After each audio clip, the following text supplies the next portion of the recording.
ప్రభు అయిన యేసు క్రీస్తు నామమున ప్రతి ఒక్కరికి నా హృదయపూర్వకమైన శుభాభివందనాలు.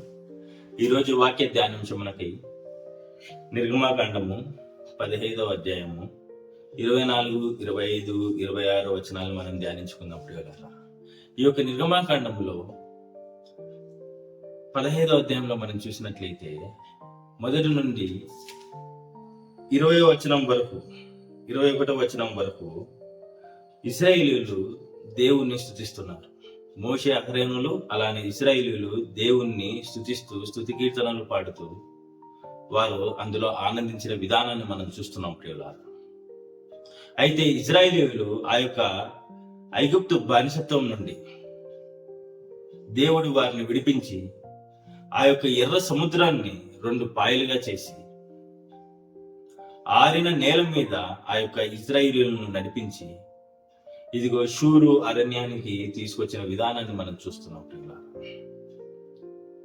అయితే నిర్గమాకాండములు మొదటి అధ్యాయంలో మనం చూసినట్లయితే ఇశ్రాయేలీయుల మూలుగులను ఇక్కడ దేవుడు విన్న విధానాన్ని మనం చూస్తున్నాం ప్రియులారా. ఇదిగో ఇక్కడ దేవుడు మన యొక్క మూలుగలను వినే దేవుడు, మన యొక్క బాధలను మన యొక్క కష్టాలను చూసే దేవుడు మన దేవుడు. అయితే ఇశ్రాయేలీయుల మూలుగులను విన్న తర్వాత మోషేను అక్కడికి పంపించి మోషేను నాయకుడిగా పెట్టి ఆ యొక్క ఇశ్రాయేలును నడిపించి ఇదిగో ఆ ఎర్ర సముద్రమును దాటించి షూరు అరణ్యానికి తీసుకొచ్చిన విధానాన్ని మనం చూస్తున్నాం. అందును బట్టి ఇక్కడ ఇశ్రాయేలీయులు ఈ యొక్క 15వ అధ్యాయంలో దేవుని స్తుతిస్తున్నారు. ఆయన ఎంతో ఆనందిస్తూ కీర్తనలు పాడారు కదా. అయితే ఇక్కడ ఇశ్రాయేలీయులు వారి యొక్క విశ్వాస స్థితి ఎంత దిగజారిపోయింది అనే విధానాన్ని మనం చూసినట్లయితే దేవుని యొక్క శక్తిని వారు చూశారు. ఆ యొక్క ఎర్ర సముద్రాన్ని 2 పాయలుగా చీల్చిన విధానాన్ని వారు చూశారు.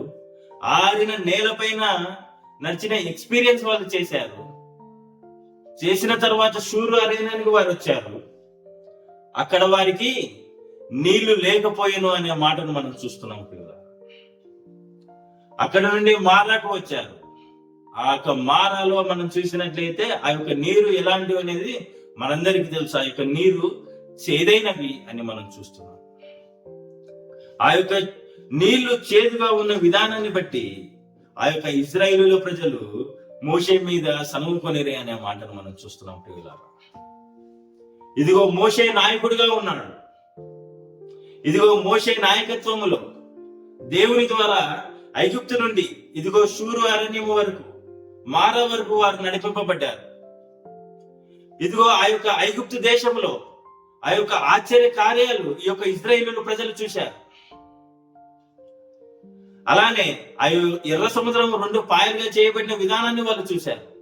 ఇన్ని ఆశ్చర్య కార్యాలు, ఇన్ని అద్భుత కార్యాలు ఇశ్రాయేలీయులు చూసిన తర్వాత వారు దేవుని శక్తిని నమ్ముకొనక ఇదిగో అక్కడున్న నాయకుడైన మోషే మీద వారు సనుగుతున్నారు ప్రియులారా. అయితే మనం కూడా మన యొక్క జీవితంలో మనం కూడా దేవుడు చేసిన ఆశ్చర్య కార్యాలు, అద్భుత కార్యాలు మనం చూసాము. కానీ ఇదిగో చూసిన తర్వాత కొన్ని రోజులకే మనము దేవుని మీద మనం సనుక్కుంటున్నాము.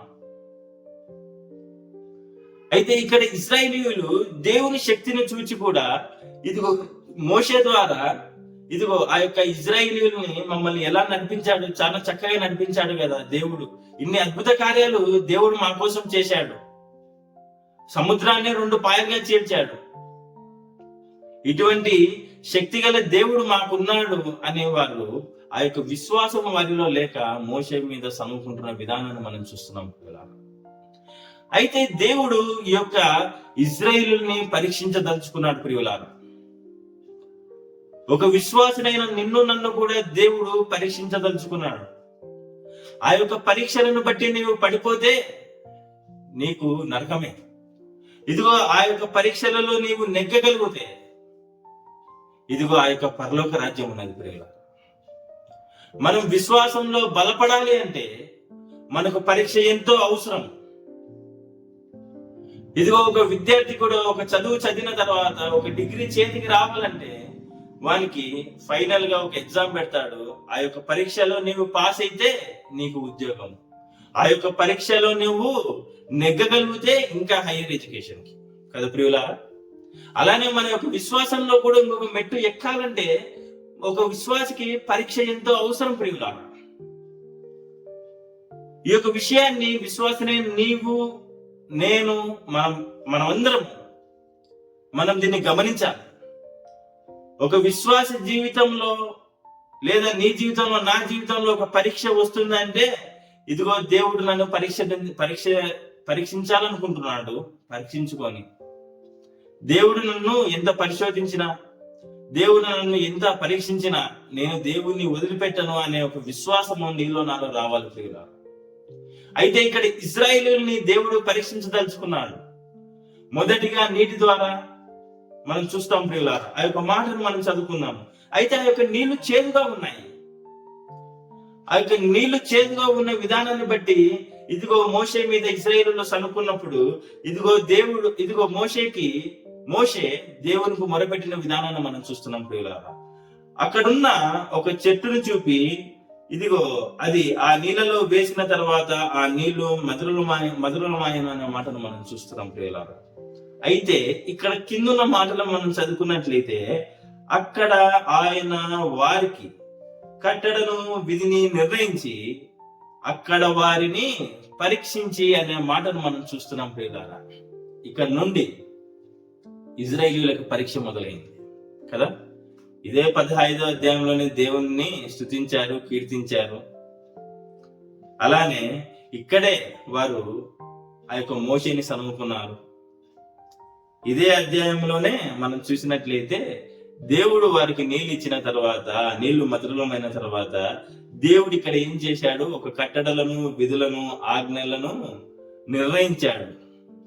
అక్కడ వారిని పరీక్షించాడు.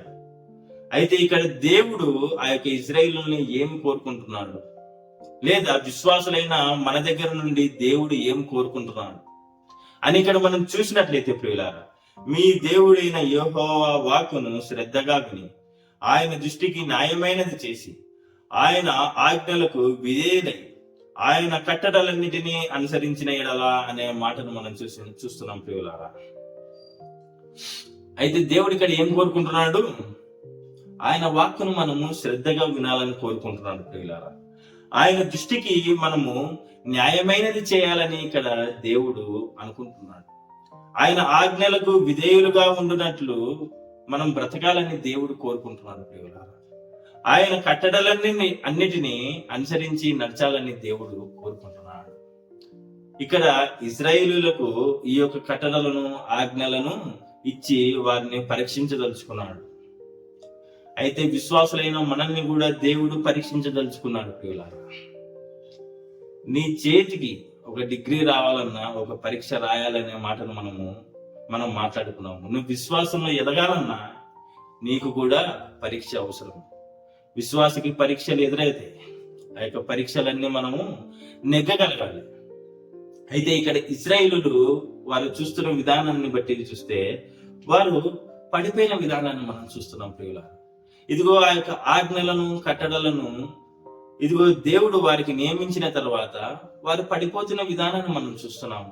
ఈ యొక్క నిర్గమాకాండము అధ్యాయం మొత్తం మనం చూసినామంటే ప్రతిసారి మోషే అహరోనుల మీద, దేవునుల మీద సనుకోవడము, తిండి మీద, ఆహారం మీద సనుకోవడము, శత్రువుల మీద వాళ్ళు అటాక్ చేయడానికి వస్తున్నప్పుడు ఇదిగో దేవుణ్ణి, అలానే అక్కడ ఉన్న మోషే అహరోనులను సనుకోవడము ఇలానే ఉంది. కానీ ఇదిగో దేవుడు వారిని అంత బానిసత్వం నుండి విడిపించబడిన తర్వాత దేవుని యొక్క శక్తిని ఆధారం చేసుకొని దేవుని పైన విశ్వాసం పెట్టుకొని వారు బ్రతకక ఇదిగో వారిని దేవుణ్ణి ఇదిగో బాధ పెట్టడంలోనే వారు ఉండిపోయారు. నువ్వు నేను కూడా దేవుణ్ణి బాధ పెడుతున్నాము. దేవుడు నిన్ను పరీక్షిస్తున్నప్పుడు నువ్వు ఇంకా దేవుణ్ణి పట్టుకో, దేవుణ్ణిలో నువ్వు ఎదుగు. అయితే దేవుని నువ్వు ఎప్పుడు బాధ పెట్టకూడదు కదా ప్రియులారా. ఇదిగో ఇక్కడ ఇశ్రాయేలీయులు దేవుణ్ణి బాధ పెట్టిన విధానాలు ఎన్నో ఈ యొక్క దైవ గ్రంథంలో మనం చూసినట్లయితే ఇశ్రాయేలీయులు ఎన్నో చోట్ల దేవుణ్ణి బాధ పెట్టారు. అయితే ప్రియులారా, ఇక్కడ దేవుడు ఆ యొక్క ఆజ్ఞలను కట్టడలను వాళ్ళకి ఇచ్చారు. ఇదిగో అక్కడ దేవుడు వారిని పరీక్షించాడు. అలానే రెండవదిగా తిండి దగ్గర, ఆహారం దగ్గర దేవుడు వారిని పరీక్షించిన విధానాన్ని మనం చూస్తున్నాం ప్రియులారా. అయితే ఇక్కడ ఈ యొక్క 16వ అధ్యాయము 2, 3, 4 వచనాల్లో మనం చూసినట్లయితే ఇక్కడ మళ్ళీ వాళ్ళు సనుక్కుంటున్నారు అన్నమాట. మేము మాంసం వండుకొని కుండలేద కూర్చొని తృప్తిగా ఆహారం తినప్పుడు యెహోవా చేతి వలన ఏల చావకపోతిమి అని ఇక్కడ సనుక్కుంటున్న విధానాన్ని మనం చూస్తున్నాం. అక్కడ నీటి దగ్గర సనుక్కున్నారు, ఇక్కడ ఆహారం దగ్గర సనుక్కుంటున్నారు ఈ యొక్క ఇశ్రాయేలీయులు.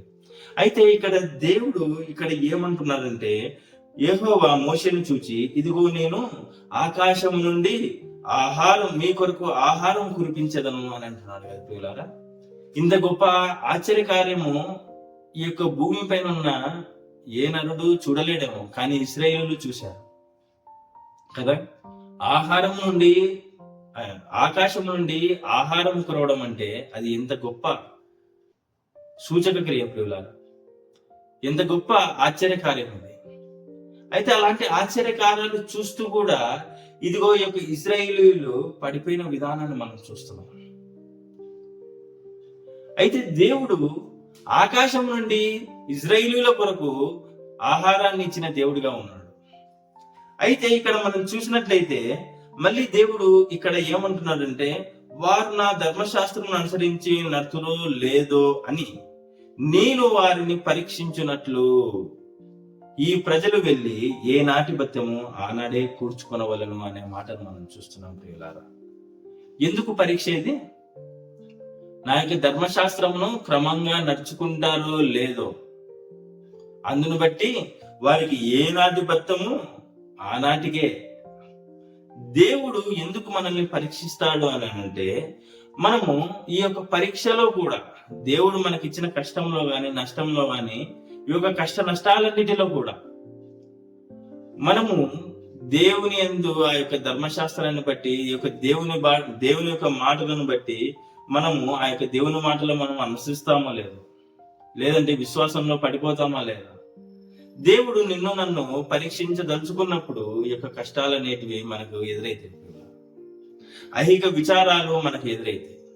అయితే విశ్వాసులైన మనం ఏం చేయాలి అని అంటే, ఇదిగో మనకు కష్టం వచ్చినా నష్టం వచ్చినా, అది నీటిలో కావచ్చు, ఆహారంలో కావచ్చు, ఐహిక విచారాల చేత కావచ్చు, మనకి ఎన్ని బాధలు వచ్చినా ఎన్ని కష్టాలు వచ్చినా మనము ఆయనను అనుసరించే వారిగా ఉండాలి. అయితే ఇక్కడ ఇశ్రాయేలుని ఏమని ఇక్కడ పరీక్ష పెట్టాలని అనుకున్నాడని మనం చూసినట్లయితే ఇంకొకసారి చదువుకుందాం ప్రియులారా. వారు నా ధర్మశాస్త్రం అనుసరించి నడుతురో లేదో అని నేను వారిని పరీక్షించినట్లు ఈ ప్రజలు వెళ్ళి ఏ నాటి బత్తము ఆనాడే కూర్చుకొనవలను అని ఇక్కడ దేవుడు ఆహారం దగ్గర కూడా వారిని పరీక్షించిన విధానాన్ని మనం చూస్తున్నాము.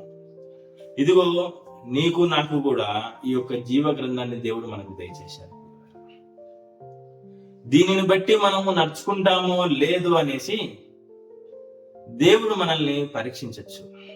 మనము ఈ యొక్క బైబిల్ని మనం అనుసరిస్తున్నామా, లేదంటే ఈ యొక్క బైబిల్ని అనుసరించక ఇదిగో ఇక్కడ ఇశ్రాయేలీయులు పడిపోయినట్టు మనం కూడా పడిపోతున్నామా? ఈ యొక్క మాటలు, ఈ యొక్క చరిత్ర అనేది అది కేవలము నువ్వు ఒక చరిత్రలా నువ్వు చదివితే మనం దీని నుండి ఏమీ గ్రహించలేము పిల్లల. మనము వాక్యాన్ని చదువుతున్నామంటే దాంట్లో కొద్దిగా మనం గ్రహించాలి. అయితే మనం గ్రహిస్తున్నామా? అయితే ఇశ్రాయేలుని నీటి ద్వారా, ఆహారం ద్వారా దేవుడు పరీక్షించాడు. వాళ్ళు ఆ యొక్క రెండింటి నుంచి ఇదిగో పడిపోయిన వారిగా వారు ఉన్నారు. అయితే ఈ యొక్క జీవ గ్రంథాన్ని దేవుడు నీకు నాకు దయచేశాడు. దీన్ని బట్టి మనం అనుసరిస్తున్నామా లేదా? మనం ఈ యొక్క బైబిల్ని మనం అనుసరిస్తున్నామా లేదా? పడిపోయిన వారిగా మనం ఉన్నామా? అయితే దేవుడు ఈ యొక్క నీటి ద్వారానే కాదు, ఆహారం ద్వారానే కాదు, ఇదిగో ఇశ్రాయేలుని శత్రువుల ద్వారా కూడా పరీక్షించడానికి దేవుడు ఆలోచించాడు. న్యాయాధిపతుల గ్రంథము 3వ అధ్యాయము 4వ వచనాన్ని మనం చూసుకున్నట్లయితే ప్రియులారా, న్యాయాధిపతులు 3వ అధ్యాయము 4వ వచనాన్ని మనం చూసుకున్నట్లయితే, ఇశ్రాయేలీయుల తరతరముల వారికి అనగా పూర్వము ఆ యుద్ధములను ఏమాత్రమును చూడని వారికి కదా. అయితే ఇక్కడ వారు దేవుడు ఎక్కడైతే పంపించాలనుకున్నాడో ఆ ప్లేస్ కి కనానికి వచ్చారు. వచ్చిన తర్వాత అక్కడ కొన్ని జనరేషన్స్ దేవుడు చేసిన ఆశ్చర్య కార్యాలను ఆ యొక్క జనరేషన్స్ చూడలేదు, ఆ యొక్క తరము వారు చూడలేదు. అయితే ఇక్కడ దేవుడు ఏమనుకుంటున్నాడు, ఆ యొక్క యుద్ధములను, ఆ యొక్క ఆశ్చర్య కార్యములను, అద్భుత కార్యములను చూడని ఆ తరముకి యుద్ధము చేయ నేర్పునట్లు యెహోవా అక్కడ కొంతమంది ప్రజలను అక్కడ ఉండనిచ్చాడు. ఫిలిష్తీయులను కావచ్చు, కనానీయులను కావచ్చు, సీదోనీయులను కావచ్చు, ఇదిగో ఇలాంటి వారందరినీ ఇదిగో ఆ మధ్యనే దేవుడు ఉండనిచ్చాడు, వారి మధ్యనే ఉండనిచ్చాడు. ఎందుకు ఉండనిచ్చాడని ఇక్కడ మనం చూసినట్లయితే యుద్ధము నేర్పునట్లు శత్రువులను కూడా ఆ యొక్క ఇశ్రాయేలీయుల మధ్య ఉంచాడు దేవుడు. ఇప్పుడు మన యొక్క కుటుంబంలో కూడా మన యొక్క తండ్రులు గాని తల్లులు గాని, లేదంటే ఇదిగో అంతకు ముందు గ్రాండ్ ఫాదర్ గ్రాండ్ మదర్స్ వాళ్ళు కూడా కావచ్చు, వాళ్ళందరూ దేవుడు చేసిన ఆశ్చర్య కార్యములను చెప్పినప్పుడు మనం విన్నవారిగానే ఉంటాం, కానీ మనం ఎక్స్పీరియన్స్ చేసి ఉంటాం ప్రియులా దేవుని యొక్క శక్తిని. అయితే మనం కూడా దేవుని యొక్క శక్తిని మనం ఎక్స్పీరియన్స్ చేసే వారిగా ఉండాలి. ఏదో ఒక తండ్రి చెప్తేనో తల్లి చెప్తేనే దేవుని యొక్క శక్తిని మనము విన్నవారిగానే కాదని మనం కూడా ఎక్స్పీరియన్స్ చేయాలి. మనం కూడా దేవుని యొక్క శక్తిని మనము అనుభవించాలి ప్రియులా. అయితే ఇక్కడ ఆ యొక్క యుద్ధము నేర్పడానికి ఇదిగో అక్కడ శత్రువులను ఉండనిచ్చాడు ఇక్కడ దేవుడు.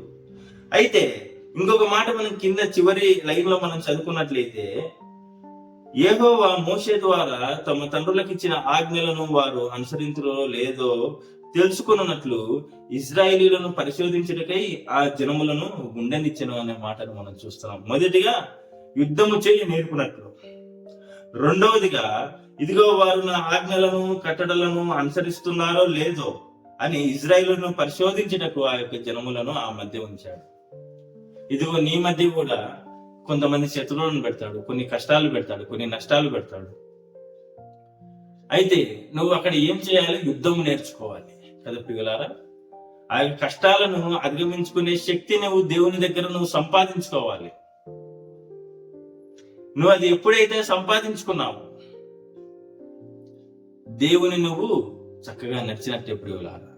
ఆ యొక్క కష్టాలను నష్టాలను నెగ్గగలిగే శక్తి దేవుడే మనకు దయచేసేవాడు.